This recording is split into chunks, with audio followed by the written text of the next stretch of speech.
Josh, interview, stop sticks. So Josh, we're here to talk about Hutton's building. Tell me about how the new Hutton building came to be, from its inception to final construction.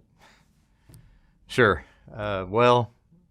Okay, got it. Like once upon a time, there was this construction company, Hutton, and it was founded by a group of guys and this one dude's dad.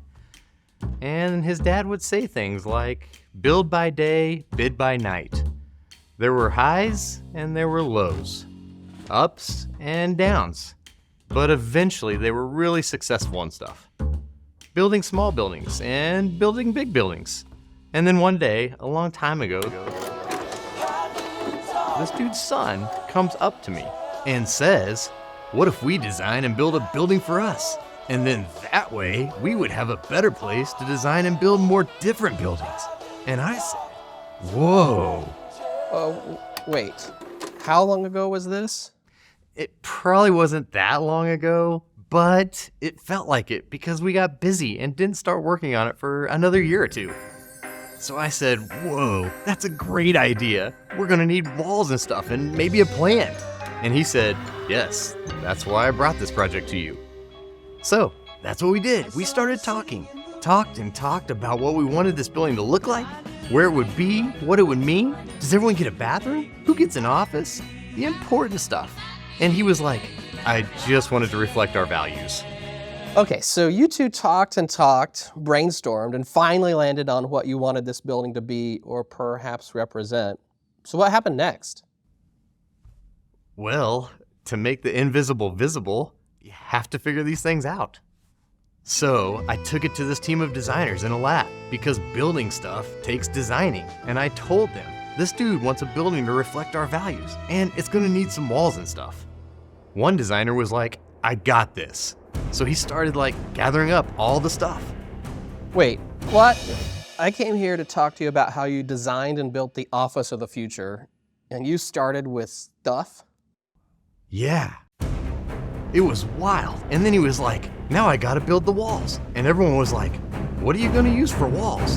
Have you ever heard of a full mass timber structure? And everyone was like, huh? But he did it, man. He wasn't making small plans. He was making big plans. He hopped on a computer, typing like the wind, mousing with fury, muttering things like cross-laminated timber, architectural metal facade, exposed concrete, brick facade. He had the start of something great.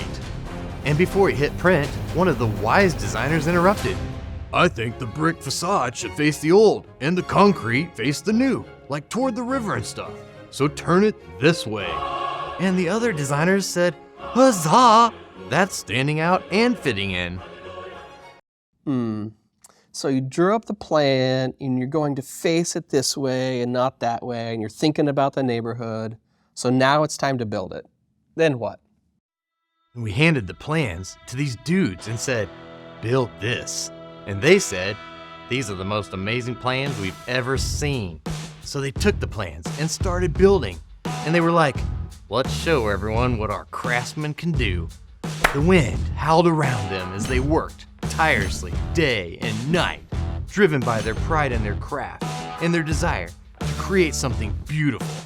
They found moments of levity amidst the chaos, sharing jokes and stories during their breaks and lunches.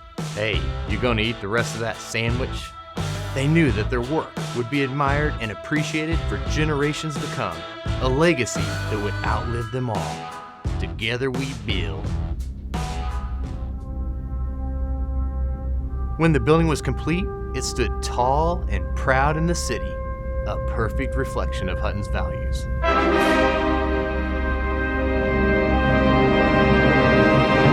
And that's it? That's the story of Hutton's building? Then we filled it up with art, commissioned by local artists, invited by the community to experience it. But that is the story. That's it. Man, it seems just like yesterday. Looking back, it feels so simple. But that's just what we do.